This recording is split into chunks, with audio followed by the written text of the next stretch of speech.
三国兵制，中国三国时期220到280，为曹魏、蜀汉、吴、孙吴封建割据鼎足而立。其军事制度基本沿袭汉制，但又有所变化，主要是建立中外军体制和实行士兵制。曹魏军队分为中军、外军和州郡兵。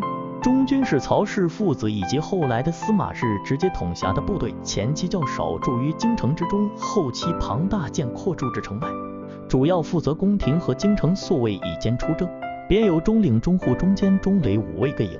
外军是派驻边州重镇的军队，主要任务是征戍，驻守在与蜀吴交界地区的外军且耕且守，实行屯田。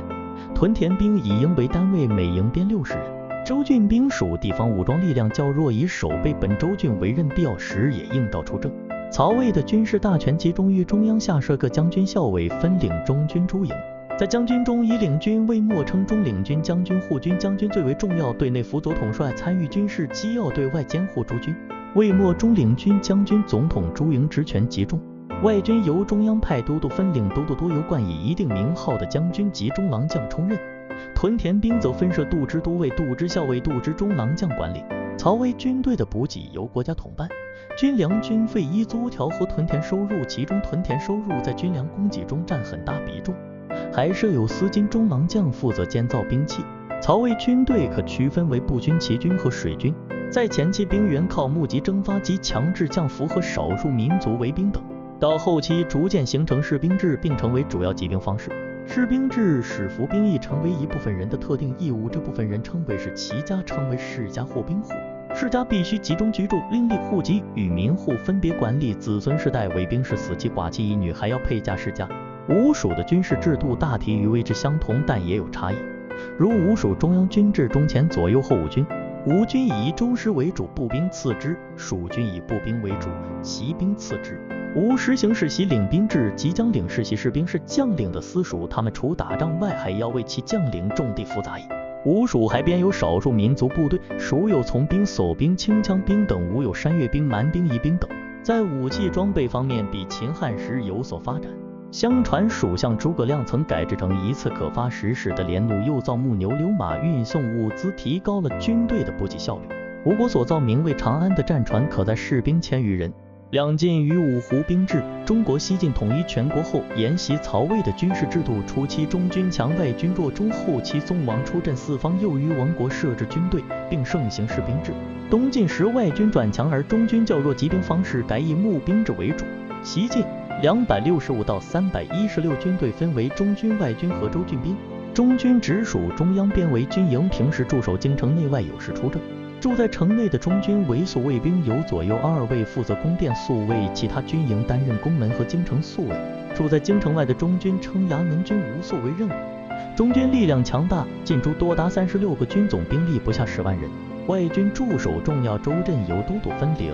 晋武帝为加强王室对军队的控制，用宗室诸王充任都督，出镇四方，并允许诸王制兵。大国3军5000人，次国2军3000人，小国1军1500人，成为外军一个特殊组成部分。州郡兵是地方武装。晋武帝平吴以后，曾下令诸州取消州郡兵，仅置武力大郡100人，小郡50人，用以维持治安。但是实际上取消的州郡兵甚少。军队的最高长官为都督中外诸军事，下有中军将军，后改为北军中后，总领宿卫兵，左右卫将军，统宫殿宿卫兵，领户等将军校尉，分统宫门和京城宿卫兵，四护军分统城外中军，又有都督各州诸军事和征镇安平等将军，分统外军。西晋是士兵制的全盛时期，凡为兵者皆入兵籍，单独立户，不与民同父嗣子继世代为兵。士兵及其家属的社会地位低于郡县边户民。为扩大兵源，西晋还发农童和折发罪犯为兵，作为士兵制的补充。士族官僚则享有免役的特权。军队的主要兵种是步兵，其次有骑兵和水军。武器由政府统一供给，国家建武库贮备兵器，中央设卫尉总管武库和野猪事宜。军队的粮食和布帛也由政府统一供给和管理。东晋317到420，沿袭西晋的军事制度，但有许多重要变化。由于皇权衰微，导致中军寡弱，宿卫军营往往有名无实，而统帅外军的都督刺史却拥兵自重，跋扈一方。尤其是长江上游的州镇兵士之强，往往超过中央。同时，东晋的兵源多用募兵制解决，如参加淝水之战的北府兵多是由广陵、今扬州一带招募的，此外也征发民兵、伪兵。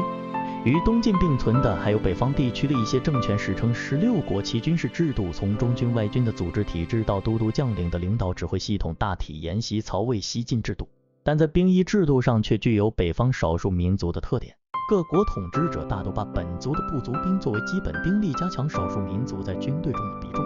这些军队中的汉族士兵来自投降的误保武装和招募的破产农民，一般都是终身为兵。